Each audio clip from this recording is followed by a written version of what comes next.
I da se vratim na ove teme koje zanimaju hrvatsku javnost, ovo smo morali reći i ovdje želim najaviti da će ministar Primorac biti koordinator i voditi 11. izbornu jedinicu i siguran sam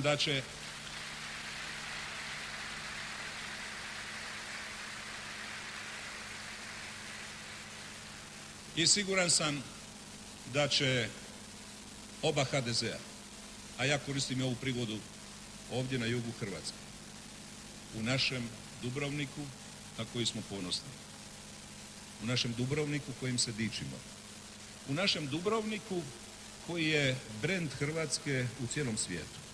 Nema državnika s kojim se sam susreo, a da me nije pitao za Dubrovnik i da nije izrazio želju da posjeti Dubrovnik. Od američkog predsjednika Busha do premijera, ministara diljem svijeta. Evo neki dan u Lisabonu, prije 2 dana, prekjučer u četvrtak, nekoliko premijera me je pitalo jer su neki ovoga ljeta bili u Dubrovniku, što na nekoj konferenciji, što privatno, a drugi onda pričaju međusobno, pa me drugi pitaju dobro kad ćemo vidjeti, hoćeš ti nešto organizirati da mi dođemo u Dubrovnik. Ja sam rekao uvijek ste dobro došli. Dakle ovdje, ovo je naša perla, naš ponos, ovaj Dubrovnik je naš, ja bih rekao i naš heroj, jer sjetimo se i molim vas sve iz Splićane, iz naše županije Splitsko-dalmatinske, kad dođete u grad, posjetite i sobu sa palim hrvatskim braniteljima, jer se pokazalo herojstvo Dubrovnika i hrvatskih branitelja ovdje na jugu Hrvatske.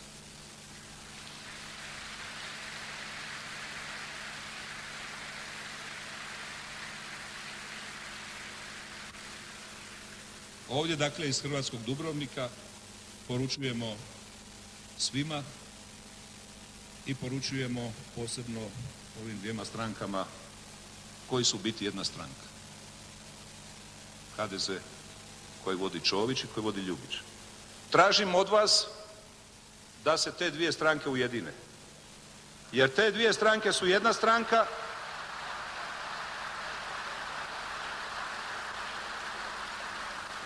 i kad sam proljetos bio u službenom posjetu Bosni i Hercegovini, vidio sam to i na terenu, a namjerno sam išao u Sarajevo, dakle logično glavni grad, na susret s premijerom i sa ostalim predstavnicima važnih institucija Bosne i Hercegovine, ali sam obišao središnju Bosnu, jer inače sam više puta bio u Hercegovini, ali u središnjoj Bosni ne, i vidio sam samo jedno.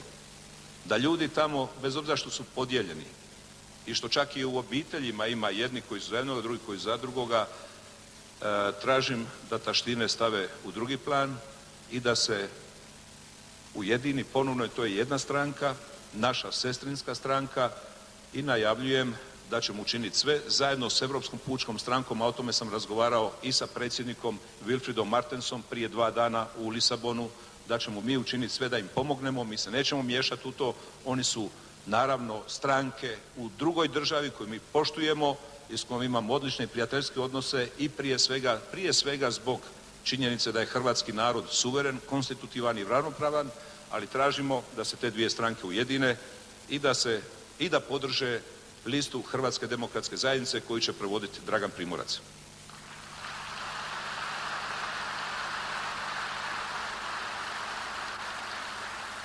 I sad vraćam se opet na gospodarstvo, jer je to ono što ljude zanima.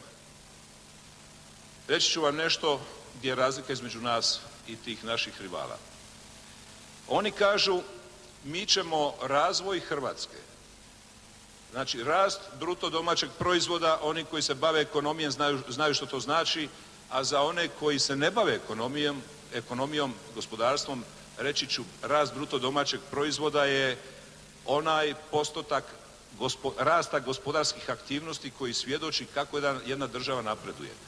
Mi smo taj rast ostvarili ove godine, on najviši do sada, bio je 7% u prvom tromjesečju, u drugom 6,5%. I sad vas pitam, kako to da SDP najavljuje za svoj program rast od 6%? A mi smo već ostvarili 7% na početku godine i sad 6,5%. Šta to znači? Da treba dati glas onima koji su za manji rast nego što ga već imamo sada. To je prijedlog SDP-a. I to kažite ljudima. Razgovarajte s onima koji daju glas SDP-u. Možda nisu svjesni komu daju glas. Drugo što kažu, Je, kaže, priznaju, vlada HDZ-a je smanjila deficit opće države sa 6,3% koliko su nam ostavili 2003. na 2,6%. I sad kad govoriš o tim postocima, opet ljudi ne razumiju što to znači, ja ću prevesti na narodski jezik. Smanjiti deficit državnog proračuna znači da je država manje dužna. Znači kao u obitelji, prenesimo na obitelj, ako obitelj ima duga 100.000 kuna pa smanji na 20 ili 10.000 kuna, eto to je to što smo mi napravili u protekle 4 godine. A oni sada opet kažu, da bismo povećali ekonomske aktivnosti zemlje, mi ćemo se ponovno zaduživati i dići deficit na 7%. To je službena politika SDP-a. Ja moram to reći jer mi kažu, novinari me pitaju, pa zašto iznosite stalno te njihove? Pa moramo reći jer je pitanje u Hrvatskoj više nije ovo pitanje izbora, ovo je pitanje odabira. Jesmo li za uređenu Hrvatsku? Jesmo li za Hrvatsku koja ima uređene javne financije, kao što moramo imati kod kuće uređene financije, a ne se zaduživati do grla pa ne znaš kako ćeš što više vratiti. Dragi prijatelji, dakle mi pokazujemo na vanjsko-političkom planu, na nacionalnim političkim pitanjima, uvijek smo bili prvi, uvijek smo bili najjači, uvijek smo bili predvodnici. Jučer sa Franjom Tuđmanom, danas uz vaše povjerenje sa mnom. Čestitam svima vama koji ste imali povjerenja prije 7 godina. Tad je bilo teško. I nakon što je Tuđman umro u prosincu 99. izgubili smo izbore, pa smo izgubili one predsjedničke sa Matom Granićem. I jučer mu je HDZ bio predesno, pa je osnovao Demokratski centar, a onda mu je Demokratski centar propao, pa je otišao još ljevije prema HSP-u.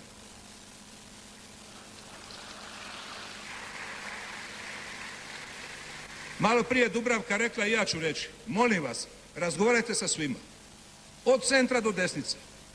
Razgovarajte s biračima HSP-a, s ljudima koji možda misle, pa eto, HSP je stranka koja je bliska HDZ-u, pa možemo im dati glas, svejedno je da li HDZ-u ili njima, nije svejedno. Glas HDZ-u znači glas za pobjedu, jer ako bi se glasovi od centra do desnice raspršili, time naši rivali imaju veće šanse za veći postotak izborni. Zato razgovarajte sa svima. Nije glas za HSP glas za HDZ. Glas za HSP je glas za SDP. To morate reći jasno tim ljudima. Nemam ništa ni protiv jedne hrvatske stranke.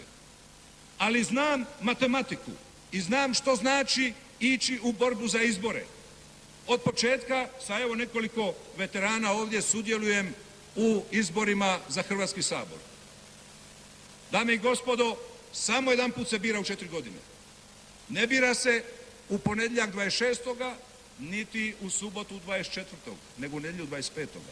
I nešto ću korigirati Luku, nerado to činim, ali moram ga korigirati ovaj put. Rekao je, kad se probudite u ponedjeljak 26. čućete da će predsjednik države dati mandat novom i starom. Luka, niko se neće buditi jer ćemo slaviti cijelu noć. Šta je tebi?